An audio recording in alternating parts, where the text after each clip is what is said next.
근데 유일하게 안 하는 데가 LG만 안 한대. LG만. 나는 LG 사원이 아니에요.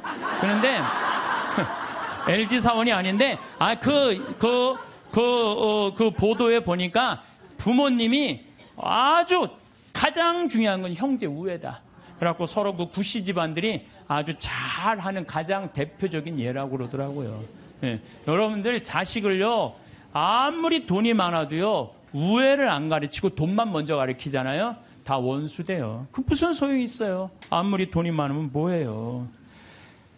사실 우리가 신부님 돈벼락 한번 맞아 봤으면 죽어도 여한이 없다고 그런 분들 있죠? 근데 사실 돈이 행복으로 연결된대요. 돈이 있으면 행복하대요. 돈이 있으면 행복하지 않겠어요? 근데 어떤 사람한테 돈이 있으면 행복하냐면은 평생 주식이나 복권으로 얻게 된 일확천금이 아니고 안정적으로 늘어난 사람들에게 돈이 행복을 준다는 거예요. 잘 버는 것도 중요하지만 쓸 줄 모르면 진정한 부자가 아니에요.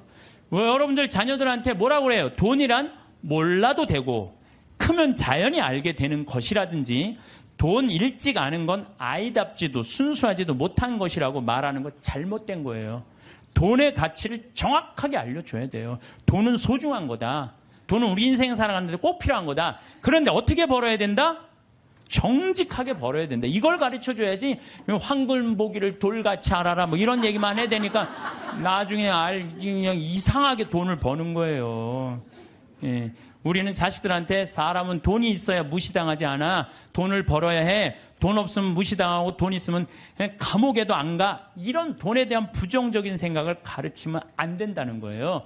저는 돈만 모아놓았다가 한 푼도 못 쓰고 죽는 사람들 많이 봤어요. 뼈 빠지게 돈 모았다가 하루아침에 사기당해서 나는 죽는 사람은 덜 억울해. 살아있는데 사기당해갖고 그냥 한 푼도 못 쓰고 쫄딱 망하는 사람들, 그런 사람들 보면요 정말로 저도 가슴이 아파요. 그분들 땅을 치고 통곡합니다. 먹고 싶은 거 안 먹고 보고 싶은 거 안 보고 다니고 싶은데 안 다니는데 그 돈을 어떻게 모은 돈인데 이 돈을 사기치느냐고. 때는 이미 늦어요. 때는 이미 늦어요. 여러분들 사기당하기 전에 쓰세요. 내가 작년에 이제 갈릴레아까지 다 갔어요. 그랬더니 네게부 사막 체험을 또 데리고 가더라고요. 근데 거기 가보니까요, 고등학교 3학년 유대인 천재애들이 30명 정도 온 거예요. 근데 얘네들이요, 의대, 공군사관학교, 법대 합격한 애들이에요. 저녁에 모닥불을 피면서 내가 얘기를 했어요. 야, 니네들 우리나라는 남자만 군대를 2년 간다. 근데 니네들은 고등학교 졸업하자마자 저기만 남자 3년, 여자 3년. 얘네들은 고등학교 졸업하자마자 다 군대 가요. 3년씩. 그래서 이스라엘에 가보면요, 군인 애들이요, 거의 청소년 애들이에요. 고등학교 졸업하자마자 가갖고. 그래서 내가 니네들 진짜 군대 가는 거 원하느냐? 볼런티어 하는 거냐? 그랬더니 의대 합격한 애가 눈이 반짝거리면서 뭐래느냐? 우리는 6억 명의 이슬람 속에서 둘러싸여 산다. 근데 우리 600만 명이 살아남으려면 내 나라는 누가 지켜야 된다? 내가 지켜야 된다. 얘네들은 분명한 거예요. 분명한 거예요. 근데 우리나라는요, 그런 역사의식, 민족의식, 주변 상황, 그런 거 이제 하나도 얘기 안 해줘요. 오로지 공부해. 성당 너 공부하려면 성당 내가 6년 동안 너 관면해줄게. 너. 성당도 안 나가고 공부만 하는 거, 역사도 모르고. 이게요, 결코 건강하게 키우는 게 아니에요. 난 일본은요, 난 망한다고 생각해요. 왜? 일본은 천황이에요, 천황. 자기네들이 무슨 동굴에서 일장에 뻥 또 태양의 아들이라고, 무슨 개뿔 태양의 아들, 무슨 태양의 아들이에요. 태양의 아들이 그래요. 이 아시아 전쟁 일으켰을 때 2200만 명이 죽었어요. 그럼 반성해야 될 거 아니에요. 근데 얘네들은요, 기준점이 없어요. 그냥 자기네들만 잘 먹고 잘 살면 되는 거야. 그러니까 얼마 전에 스위스 제네바에서 자기네들이 인권국가라고 그러니까 다른 민족 다 웃었잖아요. 전 대표가 다 웃었어요. 그러니까 그 대사가 shut up. 어디 그런 무식. 그러니까 나는 일본은요, 저건 언제든지 망한다고 분명히 난 믿어요. 예. 저 나라는요, 지금 이 지구 역사에서 다른 민족과 화해하지 못하잖아요. 그러면은요, 그 나라는 떨어지게 돼 있어요. 반드시. 근데 저거 우리 용서도 청하지 않고 독일은요, 끝까지 남아있는 마지막 한 사람까지 다 보상하겠다는 거 아니에요. 그 독일하고 일본하고 여러분 어떻게, 왜? 이게 국가적인 양심의 반성을 안 하는 거예요. 그리고 무슨 위안부가 아니죠. 성노예죠. 자기네들이 강제로 끌려가고. 그리고도 반성 안 하나. 정말로 창피한 나라예요, 저 나라. 근데 저 일본은요, 정말 지독해요. 자기네들이 저렇게 하자면 살자면 저 지독한 놈들이야. 근데 난 저런 식으로 앞으로 세계에선 절대 인류국가 못 되는 나라예요. 저 일본은 하류예요. 아무리 자기네들이 기술이 좋아도 하류예요, 하류. 북한은 어때요, 북한? 김일성이 아버지 아니야, 아버지. 그런데 김일성이 정말 높은 가르침을 줬어요? 지금 북한 주민들 굶어 죽어요. 우리 집에 내 탈북자 한 분 지금 근무를 하고 계세요. 생선을 못 먹어요. 먹어봤어야지. 고기를 못 먹어. 고기를 먹어. 심지어 계란도 못 먹어. 먹어본 적이 없는데. 하느님을 빼버리고는요, 절대 나라가 건강할 수가 없어요. 저 나라는, 아니, 저게 말이 돼요? 저 북한, 여러분들 북한 지금 말이 된다고 생각하세요? 국민들은 다 굶어 죽는데, 아, 참, 답답한 노릇이에요.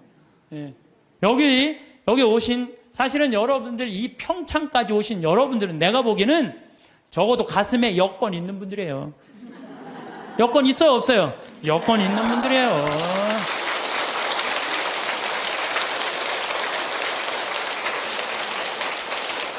그래서 여러분들은 돌아가실 때 어떻게 돌아가실 수 있어? 이렇게 웃으면서 돌아가실 수 있어요. 제발. 아니, 이게 농담이 아니고 여러분들 이 생각, 나는 죽을 때 싹 웃으면서 죽을 거야. 마음속으로 생각하세요. 이 세상 원도 한도 없이 열심히 살고 하느님 뜻 따라 살다가 죽을 때 난 이제 무슨 비행기 타고 가는 거야? 여러분들 비행기 다 통과하고 비행기 딱 타면 기분 좋아요, 안 좋아요? 좋죠? 싹 웃을 수 있듯이 우리가 이 세상 살이 열심히 살다가 마지막 날 돌아가실 때 가슴에 여권 있으면 웃으면서 돌아가실 수 있어요. 여러분들이 자식에 있어서 여러분들이 뭘까요? 내비게이션이에요. 여러분들이 인생의 내비게이션들이에요. 근데 여러분들이 안내를 했어. 안내를 했는데 전혀 엉뚱한 데다 안내를 해놨어. 그래갖고 애가 인생 끝에 갔는데 인생의 참 의미를 모르고 허탈하는 경우가. 그럴 때 어떻게 할 거예요, 여러분들? 정말 과연 내가 내 자식한테 인생의 내비게이션 역할을 잘하고 있는가? 내비게이션, 우리나라는 왜 5.18 광주 민주 학생운동이 왜 일어났는지 얘기해주는 부모가 얼마나 돼요? 예? 군인들이 그냥 나라를, 구테타를 일으켜서 하려고 그러니까 그거 들고 일어나는데 와갖고 500명의 그 꽃다운 아이들이 다 죽은 얘기해줘야죠. 왜 우리나라는 남북으로 갈라져서 전쟁을 해요? 예? 같은 민족끼리 서로. 왜 남북으로 갈라졌어요? 해방을 했는데 북은 소련이 갖고 가고 남은 미국이 갖고 갔잖아요. 왜? 해방을 우리 자체적으로 못했잖아요. 독립 우리 자체적으로 한 게 아니잖아요. 원자폭탄 터뜨렸고 손들고 소련이 진격하고 미국이 갖고 가니까 판 나는 거예요.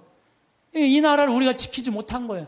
하다못해 1868년 이 일본은 천황을 중심으로 해갖고 나라를 통일을 해갖고 항공모함 비행기 만들 동안 우리 뭐 했어요? 사색당파 나눠줘갖고 이를 왕으로 세울 거냐 저를 왕으로 세울 거냐 이러고 싸우다가 나라 뺏길 때 총 한 번 못 쏴보고 나라 뺏긴 거 치욕의 역사를 갖고 있는 거예요. 그러니까 우리 정신 차려야 된다 이런 얘기 해야 안 해요? 하나도 안 해요. 밑도 끝도 없이 공부해라는 밑도 끝도 없이 왜 공부해라는 게 우리가 북이 우리나라 뺏기면은 종교도 자유도 다 없어진다. 이 나라는 우리가 지켜야 된다. 이런 얘기 해줘야죠. 우리 부모들이 오로지 공부하라고 그래. 그러니까 공부하라는 얘기만 들은 애가 이제 대학교 법대를 갔어.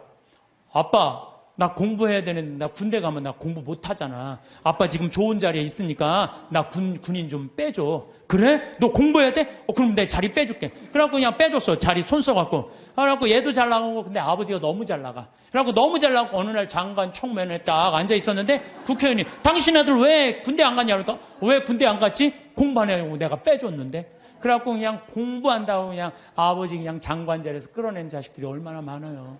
그렇지 않아요? 얘가 역사의식이 있고 부모가 역사의식이 있었으면 내 나라는 네 나라는 누가 지켜야 된다? 네가 지켜야 된다. 그럼 얘가 아버지 나 군대 갔다 올게요. 이 나라 내가 지켜야죠. 내가 앞으로 이 나라의 지도자가 될 건데 내가 지켜. 이 소리 할 거 아니에요. 부모가 그런 얘기 해요 안 해요? 하나도 안 해요. 오로지 공부해라는 얘기만 오로지. 너 하나 잘 되려면 공부해라. 이거 사실은 심각한 거예요. 보통 심각한 게 아니에요. 제가 1999년에 수원교구 주보에다가 지구 멸망 2016년이라고 썼었어요. 1999년. 그러니까 지금으로부터 14년 전이죠. 그때 난리가 났어요. 우리 수원교구 지금은 80만이지만 그때는 70만이에요. 70만 사람들이 특히 초등학교 3학년 애들이 있는 그대로 믿는 애들이에요. 그러더니 엄마 2016년에 멸망하면 어떻게 하느냐고. 나 그때 장가 갈 나이인데 이거 신부님 이거 진짜냐고. 그래갖고 내가 항의 전화 정말로 많이 받았어요. 근데 여러분들 14년이 지난 지금 이산화탄소가 400ppm이에요. 400ppm. 이산화탄소 400ppm이라는 건 뭐냐면은 인간이 살기 가장 적합한 이산화탄소는 250ppm이에요. 근데 지난 65만 년 동안 아무리 빙하기, 간빙기가 아무리 많이 왔어도 300ppm을 넘은 적이 한 번도 없어요. 300ppm이 넘으면요, 지구가 상상할 수 없을 만큼의 기후의 격동이 오는 거예요. 근데 지금은 얼마가 넘었느냐? 400ppm이 넘은 거, 400ppm이. 400ppm이 넘었다는 건요, 이제까지 65만 년 동안, 아까가 아니라 지난주에 말씀드렸듯이, 지난주에 말씀드렸듯이 지구 역사가 만 년, 인간이 역사를 기록한 그 만 년, 그 이전에 10만 년, 60만 년, 이 60만, 인간이 겪어보지 못했던 격동이 지금 이루어지고 있는 거예요. 보통 심각한 게 아니에요, 지금. 예. 그래서 400ppm이 넘으면은요, 지구는, 신부님, 2016년에 동시에 멸종하느냐고? 아니요. 그거는 우리 인간을 많이 오해하는 경우가 있어요. 지구 역사를 46억 년으로 본다면요, 지금 200년은요, 0.0000006초밖에 안 되는 시간이에요. 찰나예요, 찰나. 우리는 100년이 굉장히 긴 것 같지만 지구 입장에서는요, 순식간에 지금 벌어지는 일이에요. 지구 입장에서 우리가 뭐 100년 살다가 죽으면 그냥 그걸 끝나는 거잖아요. 근데 지구 입장에서 보면 이거는 정말 완전히 거의 끝에 와 있는 거예요. 이 변화, 오죽하면 화성에 가서 살겠다고 그러겠어요. 이 아름답고 이 기가 막히게 신비로운 지구에서 안 살고 그 황량한 화성에서 가서 산다는 말이 되는 소리를 하고 있어요. 이 하나뿐인 지구를 지키지 않으면요, 우리가 이 자손들한테 이걸 물려주지 않으면요, 이거 우리 정말 이 세상에서 살 자격 없는 사람들 많아요. 그러니까 제가 하느님의 은총을 우리가 무시하면 안 돼요. 저 빛님도 하느님의 은총이고, 저 태양도 하느님의 은총이고, 이 들판에 시원스럽게 부는 바람도 하느님의 은총이고, 이 맑고 다른 공기도 하느님의 은총이고, 이런 마음을 가지는 사람은요, 자연을 함부로 대하지 않아요. 근데 그냥 하느님도 없고 이게 다 돈벌이다, 이게 다 돈이다, 이렇게 생각하는 사람은요, 이 지구를 파괴하면서 이 지구에 살 수 없는 세상을 만드는 거예요. 그래서 나는 하느님을 놓치면서 사는 이 현대인들이요, 걱정이 많이 돼요. 하느님을 놓치고 사는 이 현대인들이요, 걱정이 많이 돼요. 어쨌든 유대인들은요, 지구의 0.2%밖에 안 돼, 인구가. 미국에 한 800만 명 산대, 유대인이요. 그 다음에 이스라엘에 한 650만 명, 700만 명. 그 외에도 여기저기 있는 유대인들 다 합쳐봐야 2천만이 채 안 된대요. 그런데도 미국 경제의 60%를 유대인이 쥐고 흔들어요. 그리고 미국 부자의 30%는 유대인이에요. 하버드 대학이 전교생이 18,000명이에요. 학부생. 대학원생은 더 많지만 학부생이 18,000명인데 그중에 6,000명이 유대인이에요. 6,000명이. 우리나라 몇 명인 줄 알아요? 300명, 300명.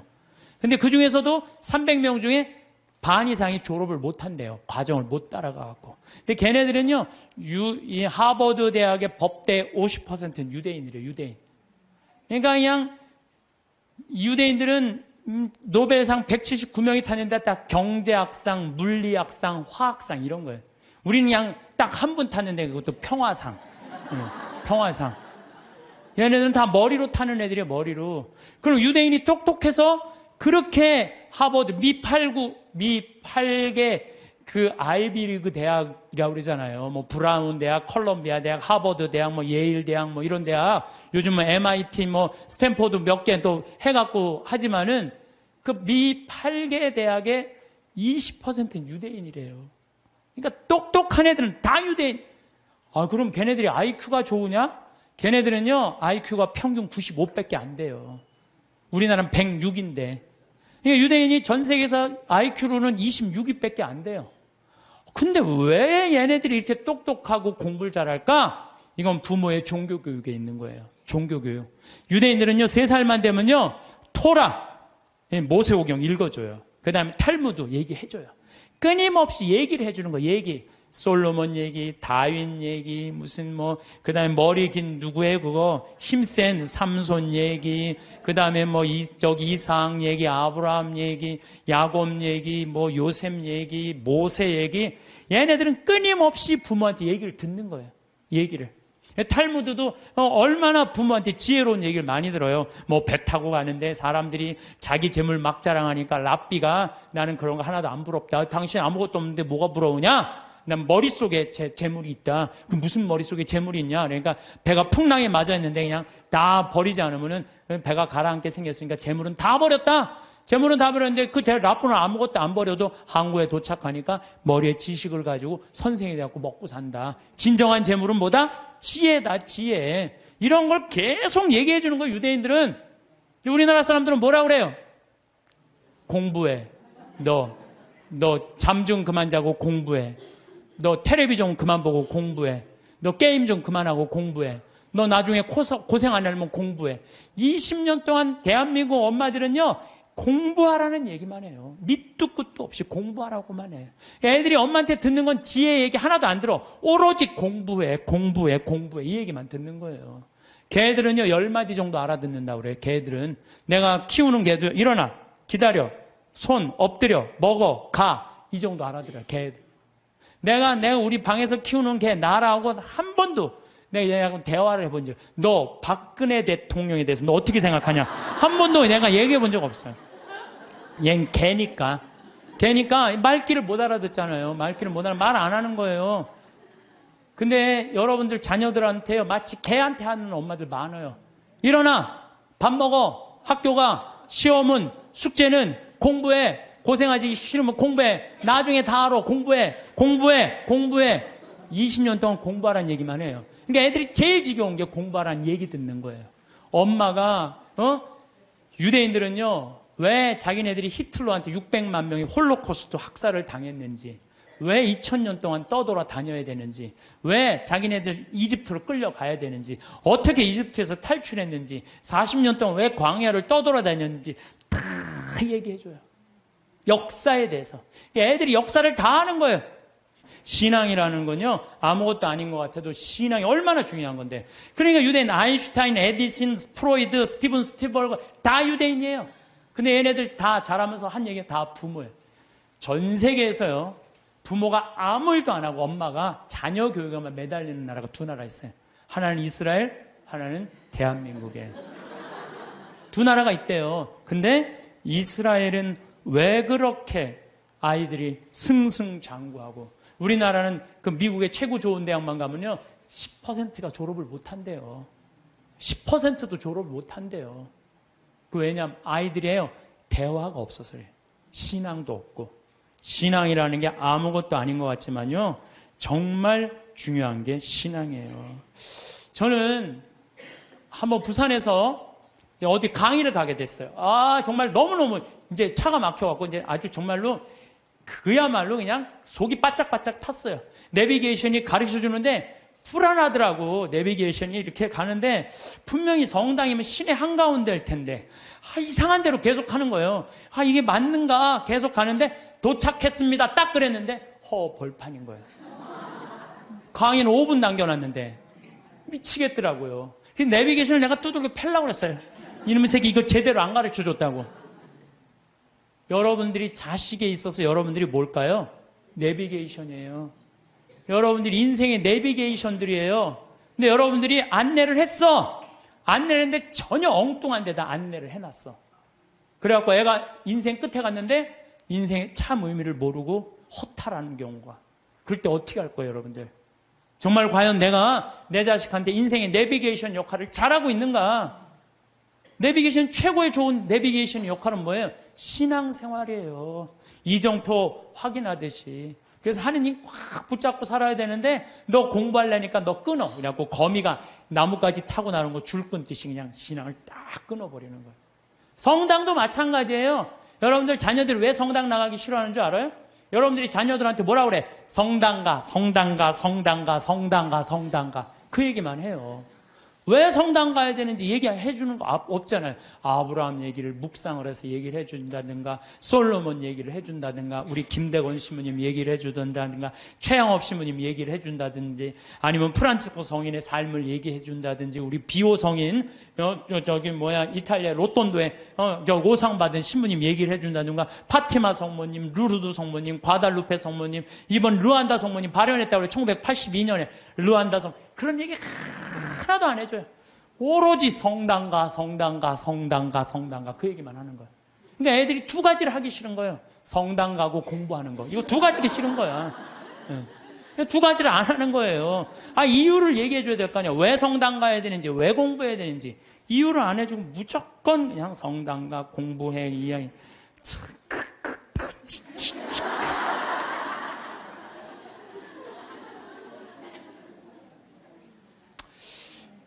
우리나라 아이들은요, 공부만 이렇게 한 아이들 이렇게 보면요, 난 참 불쌍해. 우리나라 아이들 왜 불쌍하냐면요, 얘네들이요, 밤 11시 반에 학원에서 끝난대요. 그럼 집에 오면 숙제가 있대요. 새벽 2시까지 숙제한대요.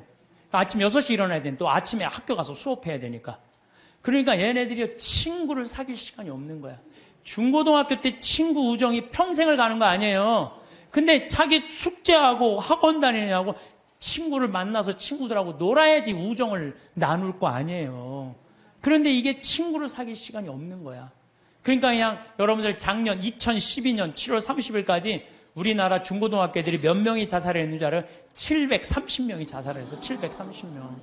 이거는요, 정말로 끔찍한 거예요. 애들 죽음으로 누가 몰아넣는 거야? 대한민국 부모들이 다 몰아넣는 거야. 나는 우리나라 애들, 나는 이해가 안 되는 단어가 있어요. 아니, 학기 중에 새벽에 학교가, 밤중에 자율학습회, 학원과 새벽 2시까지 숙제, 방학 때 무슨 보충 수업을 또 해. 얘네들이 뭐가 모자란다고 보충 수업을 하냐고요. 방학 땐, 방학이라는 단어를 그럼 쓰지. 방학이라는 건 배우락을 놓을 방자를 쓰는 거예요. 공부하는 걸 놓는 게 방학이에요. 근데 이때 또 그냥 정말로 이게 정말 너무 답답해. 너무 답답해. 그러니까 아이들이요. 근데 우리나라가 그렇게 공부를 해도 효과가 좋으냐? OECD 국가 중에 우리나라가 학업 성취도가 24위예요. 30개 나라 중에. 잘 사는 나라. 핀란드, 내가 핀란드, 덴마크 다 다녀왔어요. 근데 걔네들은요, 오후 3시면 집에 다 가요. 엄마 아빠하고 같이 놀고 대화해요. 대화하는 게요, 공부하는 것보다 훨씬 교육 수준이 좋대요. 걔네들은 정말로, 걔네 성취도 1위예요. 오후 3시면 다 집에 가요. 부모하고 얘기해요. 그래야 애들이 사람 냄새가 나는 거, 사람 냄새가. 근데 우리나라는요, 사람 냄새가 안 나요, 애들이. 나는 길거리에 눈 허옇게 뜨고 돌아다니는 애들 이해가 돼요. 아니, 그러는데 허옇게 안 뜨고 다니는 애들 어디 있어? 태어나서 공부해. 이 얘기만 그냥 태어나갖고 좀 산 좀 보려고 그러면 엄마가 그냥 정신 나가면 그냥 창문에다 가나다라 마바 차탁 갖다 누워서 모빌이 돌아가는데 기억링을 니글이 돌아가고. 아니, 이런 애들이 중고등학교 돼갖고 제정신으로 다니는 애들 어디 있어요? 눈 허옇게 뜨고 어른이 몸만 눈 뒤집어 뜨고 흰 눈동자 95%, 까만 눈동자 5%. 나는 요즘 애들 폭력적이고 반항적인 거 이해가 돼요. 당연히 그렇게 만드는 거 지금. 애들 정서적으로 잘 키워야 될 거 아니에요. 저는요, 중고등학교 때 내가 성당 다녔는데 성당 생활이 주야. 학교는 취미예요, 취미. 수업만 끝나면 무조건 성당 갔어요. 수업만 끝나면. 예술제 한다고. 나는 유대철 역할 했어요. 어렸을 때 유대철 성인 역할, 연극하고 기도하고 아이들끼리 모여서 누구 위해서 기도하고 또 뭐 여름에 좀 캠핑 간다면 한 달 내내 물건 준비하고 또 친구들끼리 싸우고 화해하고 이러면서 우정이 쌓이는 거예요. 그 성당에서도요, 우리는 성가 화음 마친다고 8명이 모이면요, 뭐 테너, 저기 베이스, 이게 하면서 애들 8명 성가하고 그랬어요. 학교에서도. 나만 그런 게 아니에요. 우리 중고등학교 때는 토요일 날, 일요일 날이면 다 교회, 다 성당, 다 절에 갔어요. 그러니까 애들이 신앙생활이 기본이었어요. 그 중고등학교 때 신앙생활이라는 건 뭐냐면 거룩한 거에 깃들이는 거예요. 그러니까 우리 친구들 중에 12명이, 남자애들이 12명, 남자, 여자 한 20, 30명 됐는데 남자애들이 12명, 그중에 6명이 신학교 간다고 그랬어요. 그중에 3명이 신학교 갔어요. 하나는 외방선교회, 하나는 이번에 무슨 안식년 끝나고 난 다음에 그동안 쭉 교도소 사목하다, 하나는 환경하고, 나머지 3명도 하나는 내가 정말 존경하는 친구인데 학교 선생님, 아마 학교에서도 정말 열심히 해. 지난번에 그 학교 강의 갔더니 저 선생님은 신부님 되는 게 낫겠다고 신학교 가려고 그랬던 아이니까, 또 하나는 교수하고 있고, 또 하나는 무슨 신협 이사하고 있고, 또 안 간다는 친구들도 어렸을 때 다 우리 신학교 가자 이랬던 애들이에요. 그래서 수원시청에 한번 갔는데 내 친구가 하나 있는데 팀장이래요. 그러고 저 오 팀장님은 신학교 가는 게 남분이라고. 그러니까 어렸을 때 신학교 가고 성당에서 어울리는 애들은요, 거룩해요. 거룩하고 정의로운 곳에 맛을 들여요. 여러분들 신문지에다가 생선을 싸면요, 비린내가 나요. 신문지에다가 향을 싸면요, 향이 나게 돼 있어요. 애들한테 공부해 이것만 하면요, 애는요 자기만 알게 돼 있어요. 경쟁만 할 줄 아는 거예요. 서로 친구끼리 화목하게 협동하고 이러는 게 없어요. 지금 애들은 그냥 나만 공부하면 되는 거야. 그러니까 얼마나 세상이 각박하냐 이거예요. 그래서 난 우리 중고등학교 때 성당 다니는 애들, 교회 다니는 애들, 절 다니는 애들 정말 열심히 한 애들이 학교에서도 공부도 다 잘했어요. 보면은. 근데 그게 어느 순간인가 자율학습 학원에 다 뺏겨버린 거야. 그러면요, 공부는 잘할지 모르지만 나라는 안 건강해요. 왜? 중고등학교 때 신앙을 통해서 거룩한 가르침을 들은 애들은요, 저는 불교 가르침이든 천주교 가르침이든 개신교 가르침이든 종교라는 건 최고로 높은 가르침이에요. 그 가르침을 듣고 자란 애들은 달라요. 달라도 뭐가 달라요. 근데 그냥 아무것도 지금 애들이 성당 가서 성서를 제대로 들어요. 자기네들끼리 토론을 해요. 아무것도 안 하잖아요. 그러니까 그냥 서로 왕따 시키고 그냥 정말 우리가 깜짝깜짝 놀랄 일들이 뉴스만 보면 나오잖아요. 그게 왜 그래요? 신앙생활을 안 가르치기 때문에, 거룩한 생활을 안 가르치기 때문에 그래요. 그래서 여러분들 하느님을 놓친다는 건요, 이게 아무것도 아닌 것 같아요. 다 놓치는 거예요. 나라도 마찬가지야. 나라도. 여러분들 칼 마르크스가 자기 자본적인 공산주의 혁명할 때 종교는 뭐라 그랬어요? 인민의 아편이라고 그랬죠? 그리고 공산혁명 소련에서 일어나고 다 일어났어. 근데 소련은 어떻게 됐어요? 지금 어떻게 됐어요? 완전히 쫄딱 망하고 포기했어요. 공산주의. 그리고 공산주의 국가 중에 잘 사는 나라 있었어요? 아니, 잘 사는 거 기쁨이, 우리 공산주의 하면 딱 어디 인상 쓰고 이런 것만 있잖아요. 이게 하느님을 놓치면 그렇게 되는 거예요. 우리가 종교라는 게 이 인간이 살아가는데 절대적인 중심인 거예요. 그래서 여러분들, 우리가요, 하느님을 꽉 붙잡고 살 때 양심의 소리를 들을 수 있는 거예요. 양심의 소리를 들을 수 있고, 인간이 잘못하다가도 하느님이, 예수님이 이건 아니다, 성서에 다 나와 있잖아요. 이건 아니다. 그러면 그래, 우리가 이렇게 잘못했지. 독일 사람들이 그래서 반성하고 자기네들 회개하고 그러는 거 아니에요. 근데 일본은 누가 반성 회개 기준이 없어. 기준이. 참 저렇게 나가고 있는 거예요. 예, 나는 일본은 반드시 망한다고 난 믿어요. 예, 반드시 망할 거예요. 예, 저 나라는.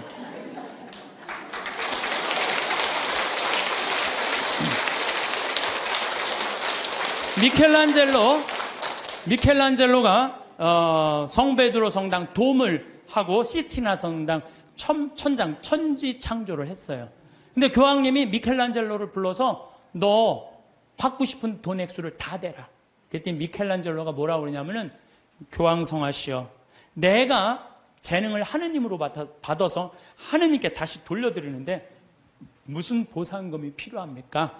나는 이거 하늘나라 들어가는 입장료 봉헌하겠다고. 하늘나라 들어가면 입장료로 봉헌하겠다고 그래요. 근데 여러분들 베드로 성당 돔이 얼마나인 줄 알아요? 신라 호텔이 들어가요. 그 돔 이렇게 보면요. 내가 그래서 또 이번에 베드로 성당 가서 재봤어요. 신라 호텔이 진짜 들어가나? 근데 이 라인에 보니까요. 신라 호텔 들어가고 남을 정도로 크더라고요. 베드로 성당이 얼마나 크냐 하면은 잠실 운동장 2배 많은 거예요. 크기가. 이 야구 때리면 140m 끝에 가잖아요. 베드로 성당 이 잎에서 저 끝이 178m예요. 베드로 성당 잠실. 그 어마어마한 걸 지면서 미켈란젤로는 한 푼도 안 받아요. 내가 하나님으로부터 받은 재능을 하나님께 돌려드리는데 무슨 내가 보상금을 받느냐고. 이거 하나님 꽉 붙잡고 3분. 그 다음에 스페인의 성가정 성당 가우디. 이 가우디는 지금 가경자예요. 복자 바로 밑에. 이분은 장가도 안 갔어요. 성당 하느님 집 짓는다고요? 옷도 아닙니다. 그냥 집 짓다가 너무 피곤하면 그 성당 앞에 공원이 있어요. 공원에 누워있으면 그 산거지, 그런 거지가, 그 천재가. 그래서 사람들이 이렇게 불쌍하다고 돈 주면요, 깨보면 막 동전이 이렇게 쌓여있으면 이거 신축금 한다고 이렇게 갖다 공사하는 사람들한테 주고. 오로지 하느님의 일만을 하다가 간분이죠. 이게 하느님의 일만을 하다가 간분들 참 많아요. 하느님의 입장료죠. 저는 이번 2013년 3월 마지막 주에 잠비아를 다녀왔어요. 잠비아 무프리나라는 지역을 갔다 왔어요. 내가 잠비아를 왜 가게 됐느냐면은 작년에 한 5월, 6월경에 수녀님들이 프란치스코 제3의 수도자들이 피정을 왔어요. 우리 교우들이 피정을 왔는데 수녀님들이 도우러 왔는데 수녀님 16분이 왔는데 한 분이 얼굴이 새카만 거야. 그래서 내가 수녀님한테 물어봤어요. 수녀님, 남들은 다 얼굴이 하얀데 수녀님 왜 새카마냐고. 그랬더니 이 수녀님이 신부님 저는 잠비아에서 농장을 한다는 거예요. 무프리나 지역에서. 왜 농장을 하냐고 그러니까 거기 그냥 다 굶어 죽어갖고 농장을 해서 거기에 있는 젊은 아이들한테 농업을 가르쳐서 잠비아가요 우리나라보다 7배 커요. 남한보다. 땅이 엄청. 그리고 다 평지야. 근데 얘네들이 농사를 질 줄 모르는 거야. 그래서 수녀님이 나는 거기 농사를 가르쳐서 잠비아 사람들이 잘 먹고 살게 해주려고 지금 농장을 운영한다는 거예요. 그래서 내가 눈이 이만해졌어요. 수녀님 무슨 농장을 해요? 그랬더니 몇 평이야? 그랬더니 80만 평이래요. 80만 평. 수녀님, 근데 한국은 왜 들어오셨어요? 17년 동안 거기서 사셨대요. 17년 동안 아프리카에서 사니 새카맹이에요. 암이 걸린 거 암이. 그래갖고 치료도 하고, 그 다음에 또 뭐라고 그러더라? 기숙사를 짓는데 돈이 없어갖고 돈 모으러 왔대요. 그래서 마침내 사는 맛 책 팔은 인세가 한 2천만 원 들어왔길래 수녀님 내가 이거 줄게. 근데 신부님이 우리하고 무슨 상관이 있어서 이 돈을 한 번에 주냐? 밑도 끝도 없이 돈을 왜 주냐? 수녀님 무슨 소리를 이렇게 섭섭하게 하느냐고. 수녀님 하느님 일하고 나도 하느님 일하는 사람이야. 근데 수녀님이 아프리카에 가서 나는 생태마을을 꾸미고 싶은 게 내 꿈이야. 근데 수녀님이 이미 생태마을을 아프리카에서 꾸미고 있는데 내 일을 대신해 주는데 이 돈은 돈도 아니다. 가져가라. 그랬더니 신부님 딱 요 돈이 모자랐다는 거예요. 너무너무 감사하다고.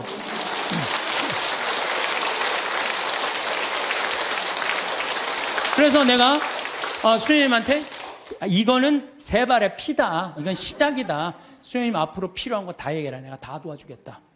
수녀님 도대체 우리한테 왜 이러시는 거냐고. 걱정하지 말아라. 수녀님 내가 원래 아프리카의 생태마을 꾸미고 싶은 게 내 꿈이다. 근데 이미 수녀님이 하고 있으니까 내가 아프리카에 굳이 안 가도 수녀님만 도와줘도 될 것 같다. 그래서 이번에 이제 3월 달에 아프리카를 갔어요. 근데 갔는데 그냥 갈 수 있어요? 의사 선생님들, 치과 선생님 셋, 위생사 선생님 셋, 그 다음에 대학 자원봉사자들, 그 다음에 설계사 선생님 다 해갖고 20명 데리고 갔어요. 가갖고, 농업학교에 기자재, 대학으로 승진하는 데는 기자재가 필요하대요. 2천만 원어치. 그랬더니 또, 거기는 에이즈 환자가 16,000명인데 2,000명이 에이즈 환자래. 무프리나 지역에 16,000명의 주민이 사는데 2,000명이 에이즈래. 거기 영양제가 없어갖고 약을 못 넣는데. 그럼 거기 또 500만 원. 또 학교 타타샤라고 학교에 가보니까 학교에 또 타타샤 아주 여러 지역이 있더라고. 병원, 학교, 고아원을 다 운영을 하더라고. 학교에는 학생 하나가 10권을 가지고 공부를 한대. 책 살 돈이 없어갖고. 그래갖고 그 수녀님 내가 책 다 사줄게. 그래갖고 책 다 사주고 오고. 그 고아원에는 또 우유를 못 먹어갖고 말라리아가 걸려도 약을 못 맞는데요. 그 우유값 다 대주고 오고. 그래갖고 한 5천만 원씩 대주고 왔어요. 대주고 왔는데 가보니까 80만 평의 농사를 짓는 게 아니라 2만 평밖에 못 짓더라고, 수녀님이. 그래서 수녀님, 내가 돌아가갖고 2억을 드리면 포크레인, 그 다음에 트랙터를 다 사갖고 오겠더라고요. 내가 가갖고 2억을 모아갖고 내년 7월에 내가 하겠다. 그랬더니 수녀님 눈이 이만해지는 거예요. 수녀님이 나한테, 수녀님 도대체 우리한테 왜 이러느냐고. 나는, 수녀님, 나는 많은 수도자들을 봤지만 이렇게 아프리카에서 16년 동안 나오지도 않고 딱 가면 거기서 사는 거예요, 그냥. 웬만하면 3년 있다 오잖아요. 그 수녀님이 7분이 사는데 7분 그대로, 한 분 말라리아 돌아가신 분 빼고는 그대로 거기서 사는 거예요. 난 수녀님들이 이뻐도 너무 이쁘다. 정말 수녀님들이야말로 꽃이다, 꽃. 교회의 꽃이다. 내가 이 수녀님들을 안 도와주면 나중에 하느님 앞에 가서 나 혼난다. 내가 2억을 모아갖고 오겠다. 그래갖고 거기 병원에 있는 수녀님이 우리 저기 간호사를 공부시키고 싶대. 보내라, 내가 해주겠다. 수녀님이 어떻게 해? 걱정하지 말아라. 우리 계획은 인간이 하지만 완성은 하느님이 해주신다. 나는 믿는다. 근데 여러분들 내가 깜짝 놀란 게요. 온 지 한 달 반인데 1억 3천을 모았어요. 1억 3천을. 내가 말도 많이 안 했어. 이렇게 강의 때 한 사람 앞에 1,000만 원만 20명만 모으면 된다. 한 사람 앞에 1,000만 원 20명 모으면 된다. 그랬더니 지난번에 명동에 갔는데 2명이 2천만 원을 했더라고. 그래갖고 전화가 왔어. 신부님, 명동 강의 끝나는데 신부님 바쁘신데 내가 1,000만 원을 기증하는데 시간 되시냐고. 나 시간 무지하게 많다. 나 시간 무지하게 많다. 그랬더니 그분이 수표를 1,000만 원을 딱 갖고 왔더라고요. 그래서 내가 통장에 지금 벌써 5천만 원을 받아두고 이제 7천만 원 약속을 했어요. 이제 연락하면 다 넣는다는 거예요. 그래서 내가 우리 형한테도, 형, 아프리카 돈 번 거 뭐 할 거야? 1,000만 원 기증해. 그랬더니 우리 또 형은 또 천사예요. 내가 돈 내려면 다 내요. 1초도 주저하지 않고 신부님 제가 봉헌하겠습니다. 그래서 우리 어머니도 이번 7월 달에 개를 탄대요. 어머니 1,000만 원 하라고. 죽기 전에 뭐 아프리카에 우물 파주는 게 소원이라며 내놔 1,000만 원. 그래서 어머니 7월 달에 개 타면 통장에 넣어주기로 했어요. 그렇게 1억 3천을 모았어요. 여기 계신 여러분들도 동참하고 싶은 분들은 나한테 연락하세요. 여러분들 그러면은요, 내가 20명의 주주를 모으는데 그거는 주식을 받을 수는 없어요. 그렇지만 그건 하늘나라 가는 여권에 도장 하나, 비자 하나 찍어 놓는 거예요. 그러니까 나는 영국이 그동안 몇백 년 동안 뺏어갔어요. 뺏어만 가고 교육 하나 안 시킨 거예요. 나는 영국 사람들 해가 지지 않는 나라라고 하는데 난 절대 그렇게 표현하면 안 돼요. 전 세계 다니면서 도둑질 하느냐고 해가 질 수가 없는 나라예요. 해 질 시간이 없는 나라지, 해가 짓는 나라. 그래서 중국은 지금 굴이 다 뺏어가요. 근데 저는 어떤 생각을 갖고 있느냐 하면은 우리나라는 그러면 안 돼요. 우리나라는 이제까지 다른 나라 침략한 적 한 번도 없어요. 우리끼리 여기까지 올라온 거예요. 그럼 우리나라가 세계 최일의 인류 국가가 되려면 어떻게 해? 이제는 우리가 원조 받는 나라에서 원조 해주는 나라가 됐잖아요. 원조를 해줘도 멋있게 해주자는 거예요. 그래서 내가 그 80만 평에 그림까지 그 지역 주민들 큰 산 집까지 그림을 다 그려놨어요. 그래갖고 와서 거긴 또 아프리카인데도요 1300mm가 빈님이 오세요. 잠비아는. 그래갖고 물도 많아요. 자본이 없는 거지. 개발만 하면요. 우리가 아프리카 가난하고 굶주리는 나라라고 생각하잖아요. 그렇지 않아요. 아프리카는요. 정말 잘만 꾸며놓으면요. 정말 살기 좋은 나라예요. 원시지구 그대로 보존된 참 좋은 지역에. 그리고 내가 이번에 그 의사 선생님들 모시고 왔는데 의사 선생님들이 그러는 거예요. 자기는 이렇게 의술을 배워도 보람을 못 느꼈대요. 왜냐하면 의사 선생님들이 스트레스 무지하게 받거든요. 뭐 치과 돈 많이 버느라 스트레스 굉장히 많이 받아요. 근데 자기네들이 여기 와서 의술을 하니까 자기들이 이렇게 힘든 공부에 대한 보람을 느낀다는 거예요. 너무 좋다는 거예요. 또 호주에서 이광현이라는 선생님이 왔는데 키가 1m 한 78 정도, 얼굴도 잘생기고 키도 크고. 근데 작년에 내가 멜버른에 강의를 갔는데 난 이런 꿈이 있다. 근데 한 젊은이가 와서 신부님 동참하겠습니다. 그걸 명함을 줬어요. 난 그거 잊어먹었죠. 근데 이 친구가요 계속 우리 인터넷에서 검색을 한 거야. 그리고 내가 그걸 딱 보고 멜버른에서 한국으로 날라온 거야. 같이 갔어요. 근데 이 아프리카 사람들은 이 이가요, 뿌리가 우리는 얕은 얘네들 굉장히 깊어요. 이가 이만해, 진짜. 거짓말 조금 못해서 이만해. 그러니까 이걸 빼려니까 여선생님들은 그걸 못 빼는 거야. 근데 얘는 그냥 힘이 좋으니까 그걸 다 빼는 거야, 썩은 거를. 이야. 근데 이 친구가 그러는 거예요. 자기가 후배 의사 선생님들한테 자기가 너무 행복했다고 그 한 10일 동안 자기는 정말로 공부한 보람을 느낀다. 그랬더니 3명이 또 지원을 했대. 또 수원에 이제 남자 의사 선생님 또 지원을 했어. 그래서 내가 의사 선생님들 지금 뽑는 게 의사 선생님들, 트랙터 기사, 포크레인 기사, 그 다음에 태양광, 전기 기술자 다 뽑아요. 다 뽑아갖고 내년 7월 달에 싹 모시고 가갖고 싹 해주고 오는 거야. 그래서 싹 꾸며놓으면은 아프리카는요, 7월, 8월 달이 제일 좋아요. 7월, 8월이 아주 시원해요. 시원한 게 어느 정도로 시원하냐면은 이런 옷 입고 가면 얼어 죽어요. 진짜로. 우리가 몰라. 그러니까 다녀요, 제발. 여기서 와! 하고 깜짝깜짝 놀라지 말고. 제발, 그 아프리카 내년에 여기서 가실 분들 자원하세요. 내년에 한 달 갈 거든. 7월 15일부터 8월 15일. 그러면은요, 돈도 많이 안 들어. 230만 원이면 돼. 비행기 뭐 3번 다 갈아타고 가면 돼요. 26시간 걸려서 가는 거예요. 비행기 타고. 괜찮아요. 저는 작년에 하느님한테 정말 감사드리는 거는 수술하고 난 다음에 비행기 타면 암 환자들은 안 돼요. 암 환자들은 비행기 타면 뭐가 있어갖고 안 좋대요. 그런데도 나는 타고 다녀요, 지금도. 그럼 작년에 진복 8탄 거기서 우리 목사님이 얼마나 열심히 기도해. 그냥 은총 그냥 받아갖고. 근데 난 이번에도 갔다 왔는데 조금 힘들긴 했지만은 그러다 죽으면 얼마나 좋아요. 하느님 일하다가 죽는 건데. 그런 거 두려울 게 아니에요. 아무것도 안 하는 게 무서운 거죠. 하다가 죽는 건 하나도 안 무서운 거예요. 혹시 여러분들 자녀들 가운데 공부하기 싫어갖고 유세 부리는 놈들 있죠? 그런 놈들 공부해 그럴 필요 하나도 없어요. 그냥 나한테 한 달만 맡기세요. 아프리카 한 달만 데려갔다 오면요, 얘네들 인간이 변해요. 왜? 걔네들 사는 거 보면요, 정말로 그냥 맨바닥에서 산다고 생각해도 돼. 흙바닥에서 사는 거예요. 대한민국 사람들이 뭘 모르는 줄 알아요? 대한민국이 이렇게 잘 먹고 잘 사는 걸 몰라요. 지금 우리나라 너무 잘 먹고 잘 사는 거예요. 그냥 맨날 서울 사람들은 나는 하층민이다. 참 내가 정말 답답한 거예요. 한국처럼 잘 사는 나라가 어디 있어요. 근데 우리가요, 대한민국이 뭘 못해? 욕심이 너무 많아요.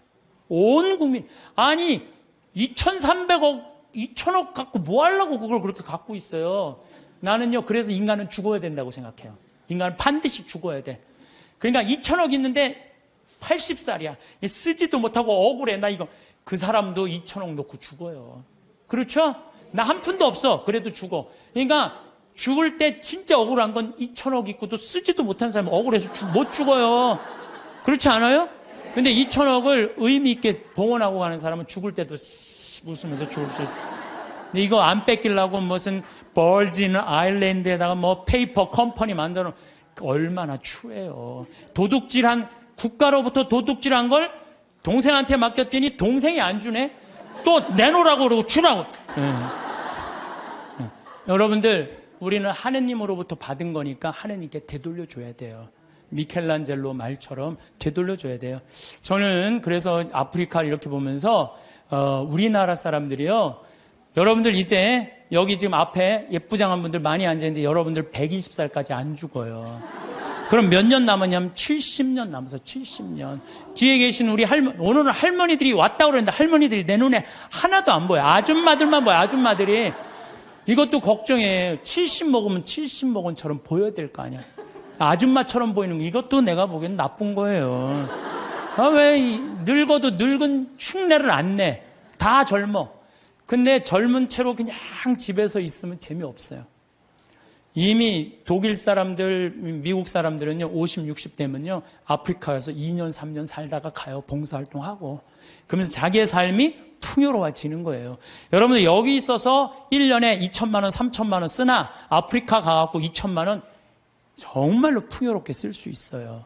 그래서 하느님을 꽉 잡고 하느님 속에서 살아야 된다는 거예요. 제 얘기는. 하느님 속에서 살아요. 그러니까 대한민국 소년이 뭘 모르느냐? 이렇게 잘 사는 걸 모르고 일본하고 중국이 그렇게 강대국인 걸 대한민국 사람들이 몰라요. 그것도 걱정이에요. 왜냐하면요, 우리나라는요, 정말로 아슬아슬한 지정학적 위치 속에서 살고 있어요. 그러니까 우리나라 국민들이요, 항상 역사의식을 갖고 있어야 돼요. 자녀들한테 우리가 역사에 어떤 고통을 겪었고 지금도 어떤 상황이 있는지 누구 입에서 나와야 돼? 부모 입에서 나와야 돼요. 근데 여러분들이 항상 깨어서 기도하고 깨어서 살아야 된다는 얘기죠.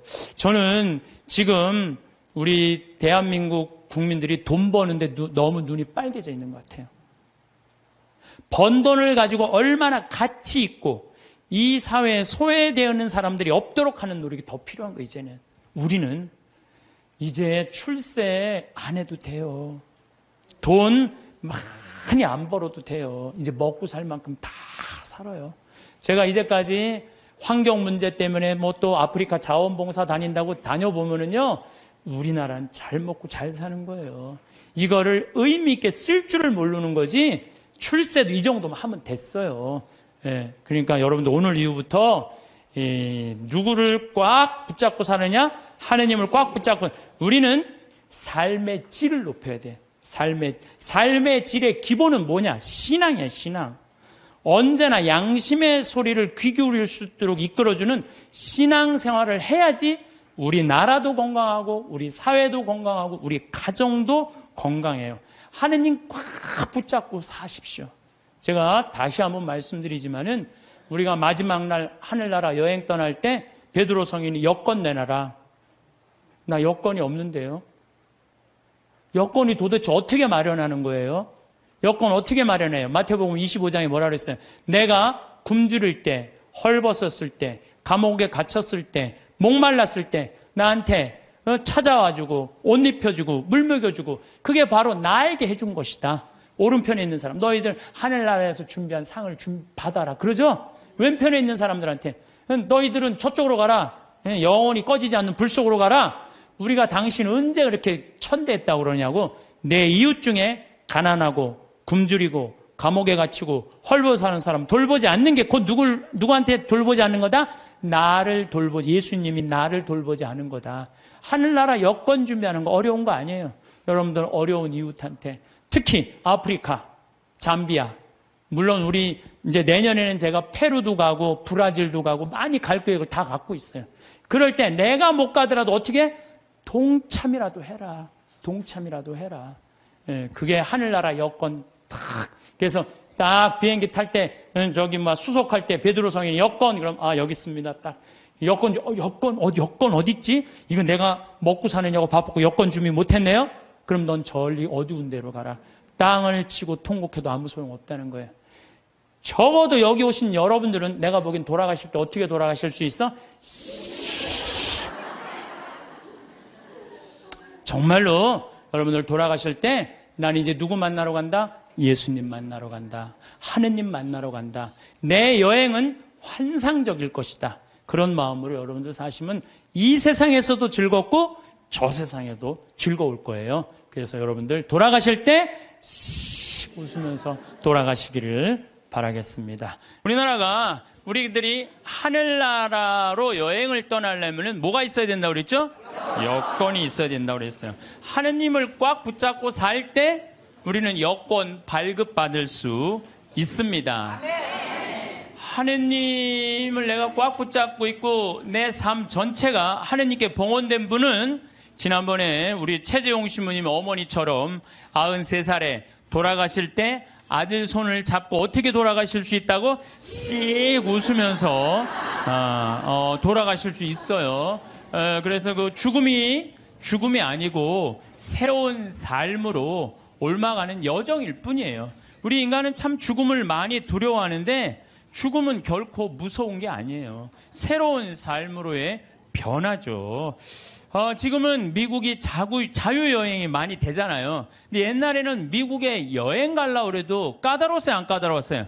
까다로웠어요. 미국에 가려고 그러면은 옛날에 미국 비자 발급 받으려면은요, 통장에 잔고가 얼마 있느냐, 너 갔다가 돌아올 수 있는데 보증인이 있느냐, 이런 거 다 물어봤어요. 또 막상 요즘은 미국에 이렇게 제가 로만 칼라를 차고 이제 미국 강의하러 갈 때 거기 여권 심사하는 데서 꼬치꼬치 물어요. 왜 왔느냐고. 그래서 강의하러 왔다. 도라는 갈 거냐? 나 한국에 갈 거다. 며칠 머물 거냐? 뭐 10일 머무를 거다. 정말로 까다롭게 물어보더라고요.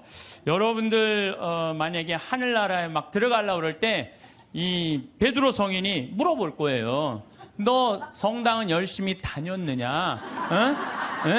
또 가난한 이웃은 잘 돌보았느냐? 회개는 많이 했느냐? 하늘나라 열쇠 쥐고 있는 분이 다행히 베드로라 정말로 다행이에요. 이 베드로 성인이 좀 허술해요. 베드로 성인이 만약에 바오로 사도가 열쇠를 갖고 있었으면요, 저를 포함해서 여기 있는 분들 들어갈 수 있는 분들 거의 없어요. 바오로 사도는 신약성서 27권 중에 13권을 쓴 사람이에요. 얼마나 똑똑한 사람인지 몰라요. 그 똑똑한 사람들이 여러분들한테 따지면 여러분들 뭐 말 대꾸 제대로 할 수 있을 것 같아요? 못해요. 그냥 얼버무리다가 그냥 이거 자격 없네 그리고 그냥 딴 데로 보낼 거예요. 그나마 우리 베드로 사도, 참 베드로 사도는요 재밌어요. 베드로 사도는 거의 성서 글을 쓰지 않았어요. 써도 신약 성서에 2권, 베드로 전서, 후서. 근데 얼마나 웃기냐면은 베드로 전서 5장, 후서 3장. 아주 간단하게 썼어요. 아주 간단하게. 뭐 베드로 성인이 쓴 건지 아니면 제자들이 쓴 건지 몰라도 그것도 베드로 전서를 읽어보면 너무 재밌어요. 어떻게 재밌느냐면은 예수님이 베드로 사도한테 너는 반석이다. 내가 내 위에 내 교회를 세우겠다 그랬죠? 그래서 이 베드로 성인은요 돌에 대한 게 굉장히 관심이 많았던 것 같아요. 그래서 이 베드로 사도 예수님 표현하는 걸 보면은 사람들에게는 버림을 받았지만 하느님께 선택된 값진 돌이란 돌 얘기만 해요. 베드로 전서를 보면은 내가 시온에 돌을 놓는다. 선택된 값진 모퉁이 돌이다. 이 돌을 믿는 이는 부끄러운 일을 당하지 않을 것이다. 집 짓는 이들이 내버린 돌이 그 돌이 모퉁이의 머릿돌이 되었네. 돌 얘기만 해. 돌 얘기만 베드로 사도는. 근데 이 베드로 사도가 하늘나라 열쇠를 쥐고 있긴 있는데 허술하다는 이야기는요. 예수님께서 이제 예루살렘으로 올라가면서 그 이제 올라가는 길에 얘기를 해요. 나는 너에게 내 교회를 세우겠다. 그리고 그 얘기 하시자마자 뭐라고 그러냐면 나는 예루살렘에 올라가면은 순환을 당하고 죽을 것이다. 그랬을 때 베드로가 뭐라고 그러냐면 아이코 맙소사. 그런 일은 결코 일어나지 않을 것입니다. 내가 당신 지키겠다 이거예요. 지금 예수님은 죽으러 올라가는데 베드로는 국무총리 되려고 올라가는 거예요. 지금 예수님 생각하고 베드로 생각하고 완전히 달라요. 베드로는 하늘나라를 이해하지도 못했어요. 그러니까 이런 말을 하는 거예요. 아이쿠 맙소사. 주님, 그런 일은 결코 일어나지 않을 것입니다. 그러니까 예수님이 바로 뭐라고 그러냐면은 사탄아 내게서 물러가라. 너는 나에게 걸림돌이다. 돌 얘기 많이 나오죠? 너는 나한테 걸림돌이다. 너는 하느님의 일은 생각하지 않고 사람의 일만 생각하는구나. 예수님은 하느님의 일로 인류를 구원하시기 위해 십자가에 못 박혀 돌아가시려고 그러는데 베드로는 뭐 하려고 올라간 거예요? 국무총리 하러 근데 국무총리 왕이 돼야지 국무총리 될 거 아니에요. 근데 죽는다니까 아이쿠 맙소사. 결코 주님 그런 일은 일어나지 않을 것입니다. 그러니까 예수님이 뭐라 그래요? 사탄아 내게서 물러가라. 너는 하느님의 일은 생각하지 않고 사람의 일, 국무총리 될 일만 생각하는구나. 예수님이 또 그래도 그렇지. 바로 전에 내가 내 위에 내 교회를 세우겠다 그러다가 또 바로 사탄아 물러가라 그냥. 예수님 믿는 거 쉽지 않아요. 예수님 아주 당황스러운 일들을 너무 많이 하셔갖고, 베드로는 예수님이 붙잡히니까 3번이나 예수님을 배반해요. 3번이나. 먼저 예수님 붙잡히고 다른 제자들은 그래도 다 도망가도 그래도 베드로가 그 12 중에 나요. 그래도 예수님 따라가고 어떻게 되나 지켜보려고 따라갔어요. 그러니까 그 종이 뭐라 그래요? 당신도 그 갈릴리아 예수랑 같이 다니는 사람이군요. 그러니까 이 베드로가 뭐라 그래요? 이 여자가 무슨 말을 하는지, 이 여자가 지금 무슨 말을 하는지 모르겠네 이래요. 근데 당신 정말 그 사람하고 있었는데 그랬더니 나는 그 사람을 알지 못하오 그래요. 참, 이 베드로가 할 일이에요? 예수님하고 정말로 내 위에 내 교회를 세운다 그러고 정말로 주님 그런 일은 내가 보호하겠습니다. 막 이런 사람인데 나는 그 사람을 알지 못하오. 그러니까 세 번째로 확실히 당신 그 사람 예수 그리스도와 예수와 같이 다니던 사람 맞는데 그러니까 베드로는 이렇게 얘기해요. 내 말이 거짓말이라면 1000벌이라도 받겠다고 맹세하면서 나는 그 사람을 모르고 그래요. 아주 배신을 해도 확실히 해요. 확실히. 얼버무리고 한 게 아니라 확실히 배신을 해요. 예수님 배반 3번 했죠. 따라가는 이유도 몰랐죠. 그리고 베드로는요. 냉담 생활도 해요. 어떻게 냉담 생활을 하냐면 예수님이 십자가 못 박혀 돌아가셨어요. 돌아가시니까 베드로가 뭐라고 그러냐면 나는 물고기 잡으러 간다 그래요. 물고기 잡으러 간다는 얘기는 뭐야? 내가 예수님 따라다니기 전 생활로 돌아간다는 거예요. 이게 냉담이지 뭐예요? 냉담. 지금 수제자라는 사람이 그래갖고 가서 물고기 잡아요. 그때 예수님이 나타나잖아요. 많이 잡았느냐. 그러니까 그 기간 동안 냉담한 거 냉담. 그러니까 짧게 냉담까지 한 사람이 냉담까지. 그런 사람이 하늘나라 여권 심사한다고 이렇게 서 있는 거예요. 자, 여러분들 가갖고 따질만해 안 따질만해요? 따질만해요. 당신은 냉담한 적 없냐? 당신은 배반한 적 없냐? 당신 예수님 딴 생각으로 따라다닌 적 없냐? 대충 따지면 베드로가 눈 깔고 그래 나도 그런 적이 있었지 들어가. 그래서 나는 예수님께서 베드로한테 하늘나라 열쇠 준 것에 대해서는 굉장히 희망적이에요. 왜? 그 실수투성인 그 베드로한테 열쇠를 줬다는 것은 우리들도 실수투성이에요. 저나 여러분이나 인생 살다 보면 흠없는 사람들이 있어요? 흠투성이에요. 그런데 그 기가 막힌 배반까지 한 베드로, 냉담 생활까지 한 베드로를 하늘나라에 열쇠를 주고 그 위에 교회를 세운 하느님은 얼마나 마음이 넓으시겠어요? 그렇지 않겠어요? 네. 그러니까 여러분들이 정말로 회개하고 믿기만 한다면 하느님이 여러분들한테 하늘나라 아주 활짝 문 열어놓고 기다리고 계실 거예요. 근데 문제는 베드로는 마지막에 어떻게 했느냐? 마지막에요. 바티칸 지금 그 베드로 성전이 언덕이거든요. 거기에 십자가에 제대로도 아니고 거꾸로 못 박혀서 죽었어요. 내가 어떻게 감히 스승님하고 똑같이 똑바로 매달려 죽느냐. 나는 그럴 자격 없다. 거꾸로. 얼마나 고통스럽게 해서 피가 거꾸로 몰리는 건데. 그러니까 마지막에 정말로 하느님 증언을 확실하게 하고 갔죠. 베드로만 그런 게 아니야. 다 두고 도망간 제자들 산 모습을 보면 안드레아는 마케도니아 아카이아 지방에서 X자 십자가에 못 박혀 죽어요. X자로. 그 다음에 야고보 사도는 가장 먼저 순교한 사도인데 예루살렘에서 참수형 당해요. 야고보 사도는. 필립보는 소아시아에서 기둥에 매달려서 순교하고 바르톨로메오는 아르메니아라는 곳에서 전도하다가 십자가에 거꾸로 매달려 순교해요. 바르톨로메오도. 토마는 인도에서 도끼에 맞아 죽어요. 토마는. 그래서 지금도 인도에는 토마 교회가 있잖아요. 토마. 마테오는 아프리카 에티오피아에서 선교하다 참수형 당하고 알페오의 아들 야고보는 성전 꼭대기에서 떨어뜨려요. 그래갖고 떨어져서 죽어요. 예. 그 다음에 열혈당원 시몬은 이집트에서 선교하다가 활에 맞아 순교하고 야고보의 동생 유다는 페르시아에서 선교하다 활에 맞아 죽어요. 마지막 사도 마티아는 에티오피아에서 선교하다 돌에 맞아 죽어요. 그러니까 12사도가 요한 사도만 빼놓고 다 목숨 순교를 하고 죽어요.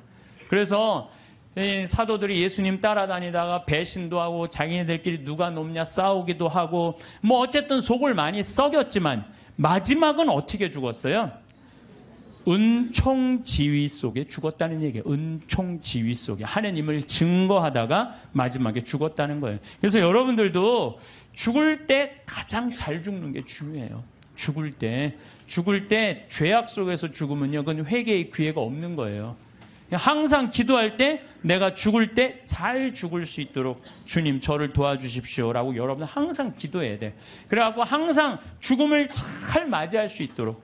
그래서 늘 주님을 증거하고 주님 속에서 살아갈 때, 돌아가실 때 씩 웃으면서 죽을 수 있다는 얘기죠. 우리가 미국 여행 갈 때 옛날에, 지금은 안 그렇지만 은행 통장에 잔고가 얼마나 있느냐, 뭐 3천만 원, 5천만 원 있느냐에 따라서 여권 비자 발급 받는 게 쉬웠어요. 우리도 하늘나라 갈 때 하느님이 물어볼 거예요. 너 하늘나라 은행 통장에 잔고가 얼마나 있느냐. 여러분들 하늘나라 통장에 잔고가 얼마나 있어요, 여러분들? 아, 내가 이거 하늘나라에 저금하는 거야 라고 저금해둔 돈들, 내가 이거 하늘나라에 저금하는 거야 라는 마음으로 저금한 것들. 그 가끔 그런 거 있잖아요. 내가 어딜 도와줄 때 이게 좀 힘든 돈이야. 내가 1,000만 원, 2,000만 원을 도와야 돼. 그래, 내가 이거 하늘나라에 저금하는 거야. 탁 도와주는 액수가 여러분들 얼마나 돼요? 잔고에 하나도 없는 분들도 있을 수 있어요. 날 위해서 쓰다 보니까 하늘나라에는 하나도 안 쌓아놓을 수가 있어요. 마태복음 25장 보면은 이 마지막 날 최후의 심판 때 한쪽 오른쪽, 양들은 오른쪽으로, 염소는 왼쪽으로 갈라요. 그리고 예수님이 이렇게 말해요. 너희들은 내가 굶주렸을 때 먹을 것을 주었고, 목말랐을 때 마실 것을 주었고, 나그네 되었을 때 따뜻하게 맞아 주었고, 헐벗었을 때 입을 것을 주었고, 병들었을 때 돌보아 주었고, 감옥에 갇혔을 때 찾아 주었다. 그러니까 오른쪽에 있는 양들이 그래. 언제 내가 그랬어요? 내 이웃 하나한테 해준 것이 곧 나에게 해준 것이다. 기가 막힌 말이죠. 우리 동학사상 1800년에 마지막에 그 동학사상 할 때 인내천사상이라고 있죠. 사람 안에는 하늘이 있다. 우리 안에는 전부 다 하늘이 들어있다. 예수님은요, 우리를 다 당신의 분신으로 생각했던 거야. 여기 있는 분들 전부 다 누구 분신이야? 예수님 분신이에요. 내가 언제 당신 목말랐을 때, 굶주렸을 때, 헐벗었을 때, 병들었을 때 언제 돌봐줬느냐? 내 이웃한테 해준 것이 곧 나에게 해준 것이다. 그러니까 여러분들 정말 병들고 정말 아프고 헐벗고 가난한 이웃에게 해주는 건 곧 누구한테 해주는 거예요? 이거 통장 잔고 많은 거예요, 적은 거예요? 많은 분들이에요. 근데 왼쪽에 있는 염소들한테는 뭐라 그래? 너희는 내가 헐벗었을 때, 목말랐을 때, 굶주렸을 때, 병들었을 때, 감옥에 갔을 때 한 번도 찾아온 적이 없다. 내가 언제 주님인 줄 알았으면 우리가 찾아갔는데 언제 주님께서 그러셨느냐고. 내 이웃에게 해주지 않은 것이 곧 내게 해주지 않은 것이다. 여기 계신 분들 가운데 무료 급식에 참여하시는 분들, 감옥, 교도소 봉사하시는 분들, 병원, 내가 병원 봉사자들한테 강의 많이 다녀. 여의도 뭐 순복음병원, 여의도 교회, 여의도만 나오면 순복음이 나오네. 여의도 성모병원, 강남 성모병원, 뭐 인천병원, 이렇게 내가 봉사자들한테 강의 많이 다녔거든요. 근데요, 병원에 봉사자들 200명, 300명 돼요. 우리 천주교 교우들이. 이분들 다 뭐 하는 거예요? 하늘나라의 통장에 잔고가 가득 있어요. 내가 강원도 사람이잖아요. 원주에 사시는 김영문이라는 분은 원주 근처 한 38개 복지시설에 이제까지 짜장면을 몇 개를 만들어줬냐면 7만 2천 그릇을 만들어줬대. 이 사람이 부자냐? 운전기사인데 한 달에 120밖에 못 벌었대요. 근데 그 월급의 일부를 나눠서 짜장면을 자기 쉬는 날, 그래갖고 막 짜장면을 만들기 위해서 막 살림살이를 하니까 부인이 저게 딴 살림 차렸나 그럴 정도로 오해할 정도로. 그러니까 친구가, 정육 좀 하는 친구는 뭐라 그래요? 야, 내가 너 그렇게 짜장면 어려운 사람들 고아원 양로원에 가서 봉사하는데 내가 고긴 내가 대주마. 심지어 문막에 있는 시각장애우들은 우리가 밀가루 봉헌하겠다. 이런 사람들이 하늘나라 통장에 잔고가 많은 사람들이에요. 반대로 엄청난 돈이 있으면서도 가난한 이웃 돌보지 않고 돈 더 많이 벌어보겠다고 벌진 아일랜드에다가 알지도 못하는 섬에다가 회사 차려서 세금 떼어먹는 사람들 많아요. 이런 사람들 세상 통장에는 잔고가 많을지 모르겠지만 하늘나라 통장에는 잔고가 하나도 없는 분들이에요. 세상 통장에 돈 많은 거 그거 아무 소용없어요. 세금 얘기 나왔으니까 대한민국 사람들이요.